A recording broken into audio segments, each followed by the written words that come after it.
Humina na bilang low pressure area ang binabantayang bagyo sa Pacific Ocean, sabi ng Pag-asa. Namataan po yan ng Pag-asa 1,580 kilometers silangan ng northeastern Mindanao. Palayo na sa bansa ang nasabing sama ng panahon. Sa ngayon po, mga local thunderstorm at ulang dulot ng hanging amihan ang mararanasan.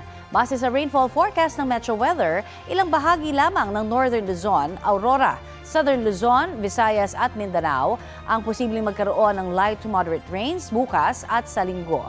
Higit na mararanasan ang ulan sa bandang hapon o gabi.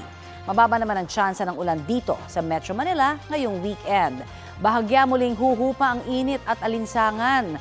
Posible pong umabot sa 37 degrees Celsius ang heat index forecast ngayon pong Biyernes sa Borongan, Eastern Samar, Zamboanga City, Davao City at sa Cotabato City. Habang dito po naman sa Metro Manila, posibleng umakyat sa 33 degrees Celsius ang heat index sa Pasay.